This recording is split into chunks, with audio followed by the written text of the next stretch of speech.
Sir ఇప్పుడున్న 27 నక్షత్రాల్లో top most నక్షత్రం స్వాతి నక్షత్రం. అవును. సో ఇప్పుడు ఆ స్వాతి నక్షత్రం వాళ్ళు ఇంట్లో ఉంటే ఆ ఇల్లు డెవలప్ అవుతుందని మీరు అన్నారు సార్. సో ఇప్పుడు నాకు తెలిసి స్వాతి నక్షత్రం వాళ్ళు ఉద్యోగ నిమిత్తం బయటకు వెళ్ళిపోయారు, బయట దేశాలకు.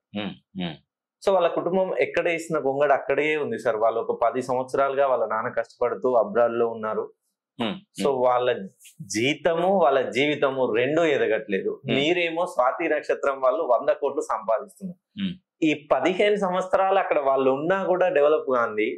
ఈ మీరు చెప్పిన టైంలో ఎట్లా డెవలప్ అవుతుంది సార్? రైట్. అంటే స్వాతి నక్షత్రంలో జన్మించినటువంటి వారు వాళ్ళు ఎక్కడ ఉన్నా, ఎంత దారిద్ర రేఖకు దిగువగా ఉన్నా, వాళ్ళు మాత్రం ఖచ్చితంగా ఒక నంబర్ 1 పొజిషన్కి అయితే వస్తారు.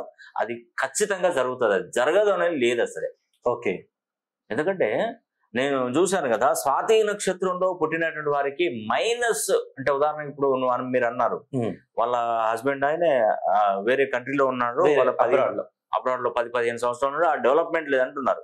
ఎందుకు లేదంటే మెయిన్ గా స్వాతి నక్షత్రం పుట్టడం గొప్ప వరమే, కానీ దాంట్లో మెయిన్ గా ఇంటికి ప్రథమ సంతానం గాని మూడవ సంతానం గానీ ఉండకూడదు స్వాతి నక్షత్రం. ఓకే. తూర్పు దిక్కున నివసించొద్దు స్వాతి నక్షత్రంలో జన్మించినటువంటి వారు.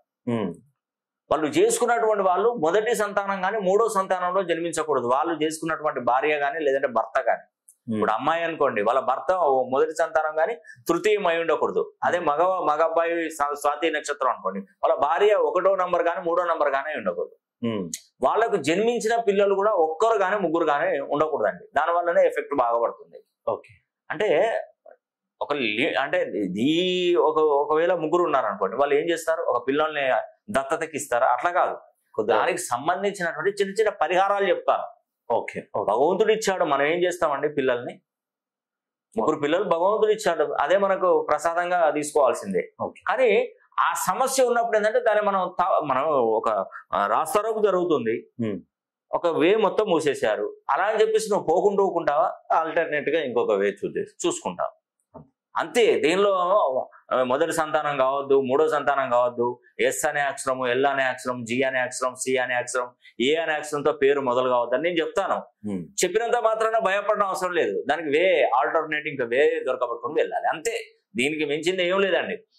మీ జీవితంలో మీరు ఉన్నతంగా జీవించాలి, 10 మందికి సహాయం చేసే శక్తి మీలో కలగాలంటే అది స్వాతి నక్షత్రం వల్ల అయితే ఖచ్చితంగా నన్ను సంప్రదించండి. ఫోన్ లైన్లో కలిస్తే ఫోన్ లైన్లో సంప్రదించండి, లేదంటే నేను ప్రతి జిల్లాకి వస్తాను.